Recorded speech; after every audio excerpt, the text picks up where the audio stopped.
Hello Medicos, I am Ankita Lunawat and welcome back to my channel The Learning Medico।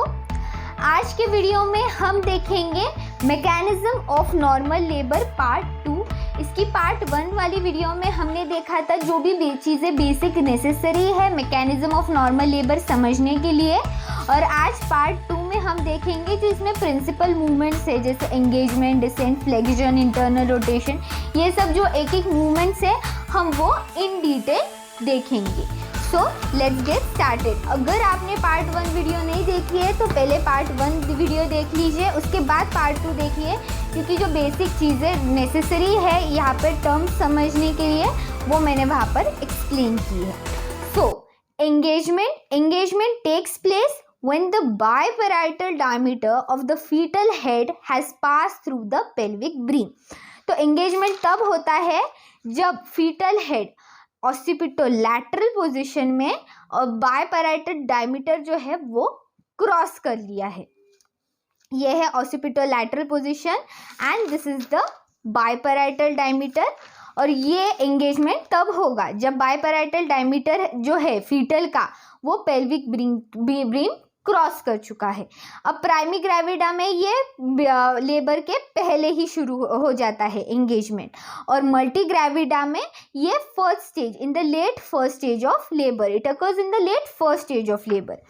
अभी engagement होने से पहले lateral inclination होता है हेड का। एंगेजमेंट होने से पहले लैटरल इंक्लाइनेशन होता है हेड का। अब ये डिफ्लेक्ट होगा anteriorly towards the symphysis pubis and posteriorly towards the sacral promontory. Such a deflection of head in relation to the pelvis is called as asynclitism। अब ये डिफ्लेक्शन होगा anteriorly towards symphysis pubis और posteriorly towards the sacral promontory, और ये deflection को हम बोलते हैं asynclitism। अब इसके टाइप्स क्या है? पोस्टेरियर असिंक्लिटिज्म या फिर पोस्ट पैराइटल प्रेजेंटेशन, जिसमें सजाइटल सूचर जो है वो एंटेरियरली लाई करता है, और एंटेरियर असिंक्लिटिज्म जिसे बोलते हैं हम एंटेरियर पैराइटल प्रेजेंटेशन, उसमें जो सजाइटल सूचर है वो है पोस्टेरियरली लाई करता है। सो एंगेजमेंट हो गई जिसमें बायपैराइटल डायमीटर जो है फीटल हेड का वो पेल्विक ब्रीम क्रॉस कर चुका है। अब आ गया डिसेंट। डिसेंट क्या है? It is a continuous process. It is slow and insignificant in the first stage but pronounce in the second stage. It is completed with the expulsion of foetus. Descent मतलब descent, नीचे जाना। Factors facilitating descent क्या है? Uterine contraction and retraction, bearing down efforts and strengthening of the foetal ovoid specially after rupture of membranes. ये है factors, uterine contraction, retraction, bearing down effect and strengthening of the foetal ovoid. ये हो गया descent. अब आ गया flexion. If the pelvis is adequate, flexion is achieved either due to resistance offered by the unfolding cervix, the wall of the pelvis और the pelvic floor. 3 causes है, 3 forces है in short. Resistance offered by the unfolding cervix, the pelvis wall and और the pelvic floor. ये 3 चीज़ें जो है वो flexion cause कर सकती है। Flexion is essential for descent since it reduces the shape and size. Flexion ऐसे flexion it reduces the shape and size of the plane of the advancing diameter of the head. Flexion हो गया। अब आ गया internal rotation. Internal rotation में क्या होता है? जब ऑसिपिटोलैटरल पोजीशन, ये है ऑसिपिटोलैटरल पोजीशन, ठीक है। In occipitolateral position there is anterior rotation. Anterior rotation by 2/8 of the circle. ये सर्कल है, ये इसके 8 पार्ट्स, 8 पार्ट्स में डिवाइड किया, और ये 2 parts, 2/8 of the circle of the occiput. ये कब होगा? ये होगा ऑसिपिटोलैटरल पोजीशन में। बट जब ऑब्लिक एंटीरियर पोजीशन होगी, ऑब्लिक एंटीरियर पोजीशन मतलब ऐसी, तो उसमें होगा सिर्फ 1/8, इसमें होगा सिर्फ 1/8, ये हो गया 2/8 इसमें, किसमें? ऑसिपिटोलैटरल में। एंड ऑब्लिक एंटीरियर पोजीशन में होगा सिर्फ 1/8 internal rotation. Prerequisites for anterior internal rotation of the head are well flexed head, efficient internal rotation, contraction, favorable shape at the mid pelvic plane, and the tone of the levator ani muscle.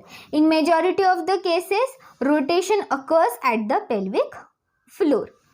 अब ये है कुछ conditions जो चाहिए होगी anterior internal rotation के लिए. Well flexed head, flexion proper होना चाहिए, इंटरनल कॉन्ट्रैक्शंस भी होने चाहिए, और जो मिड पेल्विक का जो शेप है वो फेवरेबल होना चाहिए क्योंकि वहाँ पर जगह ऑलरेडी बहुत छोटी होती है. Tone of the levator ani muscles. This is internal rotation. Occipitolateral position में 2/8 एंड ऑब्लिक एंटीरियर पोजीशन में 1/8. Next is the torsion of neck. After internal rotation, simultaneous little rotation of the shoulders in the same direction to release the torsion of neck. अब internal rotation हो गया है इतना, 1/8 हो गया, 2/8 हो गया है occipital-lateral position में, तो शोल्डर पे प्रेशर आ जाएगा और उसका प्रेशर रिलीज करने के लिए टॉर्शन ऑफ नेक होगा. क्राउनिंग.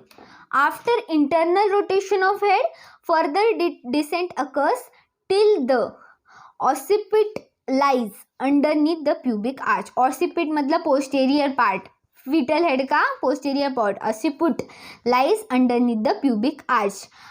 तब तक descent होगा.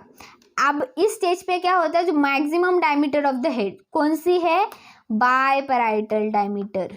Biparietal diameter, maximum diameter of the head, stretches the vulval head outlet without any recession of the head, even after the contraction called as crowning of head. और crowning of head, वो जो head है biparietal diameter है वो vulval outlet को stretch करेगी, इसलिए हमें ना head दिखाई देगा बाहर आते हुए. This is known as crowning. मैं यहाँ पर एक आपको पिक्चर दे दूंगी crowning का. So extension. Delivery of the head takes place by extension. अब मेन जो डिलीवरी है हेड की वो एक्सटेंशन से होती है. वो कैसे होती है, अब जो the driving force pushes the head in downward direction and the pelvic floor offers the resistance in upward and forward direction. अब जो ये अपवर्ड फोर्स है और डाउनवर्ड फोर्स है ये एक दूसरे को न्यूट्रलाइज कर देगा, और बचा कौन सा, ये forward thrust. So the upward and the downward force neutralise and the remaining forward thrust helps in the extension. और ये जो फॉरवर्ड फोर्स है वो एक्सटेंशन में हेल्प करता है. This is the extension. Driving force and the pelvic floor, ये दो फोर्सेस एक्ट करते हैं. Now last is the second last is the restitution. In the visible passive movement of the head due to untwisting of the neck sustained due to internal rotation. Visible passive movement of the head, अभी ये जो है restitution ये हमें बाहर से दिखाई देगी. अब क्या कैसी मूवमेंट होगी restitution में, देखिए, occurs rotating the head through 1/8 of the circle in the direction opposite to that of internal rotation. 1/8 इतना उल्टा. अभी इंटरनल रोटेशन ऐसे हुआ था इसलिए रेस्टिट्यूशन उसका उल्टा हो गया. कितना, सिर्फ 1/8. 2/8 हमारा इंटरनल रोटेशन हुआ था बट 1/8 रोटेशन होगा in the direction opposite to that of internal rotation.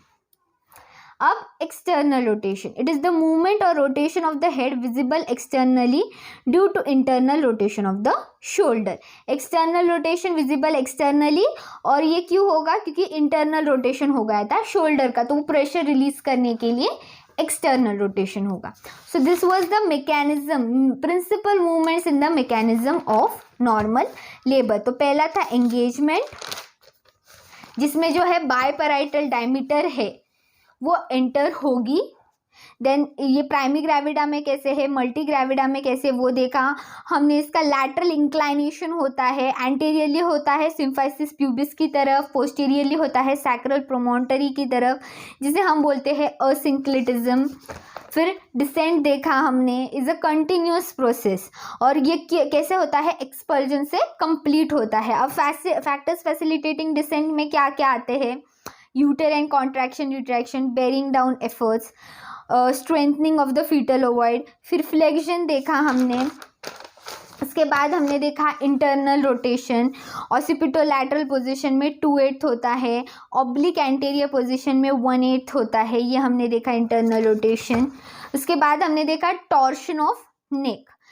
Torsion of neck same direction में होगा। टॉर्शन ऑफ नेक किसका? रोटेशन होगा शोल्डर का, क्योंकि हमें वहाँ का टेंशन रिमूव करना है। फिर हमने क्राउनिंग देखा, एक्सटेंशन देखा, जिससे प्रॉपर डिलीवरी होती है हेड की। क्यों होती है? एक्सटेंशन की वजह से। जो ड्राइविंग फोर्स है उसका जो है डाउनवर्ड डायरेक्शन, उसका फोर्स जाएगा डाउनवर्ड डायरेक्शन में।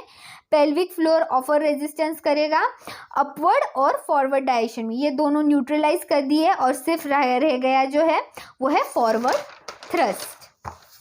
नेक्स्ट इज द रेस्टिट्यूशन, जो है विजिबल पैसिव मूवमेंट है हेड की। वो डायरेक्शन में होगी अपोजिट, इंटरनल रोटेशन के अपोजिट डायरेक्शन में, और कितनी होगी? 1/8 होगी। और एक्सटर्नल रोटेशन देखा। अगर आप ये टॉपिक थोड़ा हार्ड है, डिफ़िकल्ट है समझने के लिए, बट अगर आप इस टॉपिक को बार बार रीड करोगे, ये वीडियो आप 4 बार देख लीजिए, आई एम श्योर 100% कि आपको ये टॉपिक ज़रूर समझ में आएगा। 4 बार देखिए, बार बार देखिए, रोज़ रिवीजन कीजिए। और मैंने ये नोट्स DC दत्ता से बनाए हैं, सो DC दत्ता रेफर कीजिए। बहुत अच्छा कंटेंट दिया है वहाँ पे, बहुत ज़्यादा दिया है, बट इतना ज़रूरी नहीं है आपको एग्ज़ाम के लिए। सो टॉपिक को समझिए, समझने की कोशिश कीजिए, बार बार पढ़िए, आपको ज़रूर समझ में आएगा। सो thank you so much for watching my video. Hope you learned the topic very well. If you have any doubts, you can ask me in the comment section below. I'll try replying all of them. And so please do subscribe to my channel, The Learning Medico. Thank you.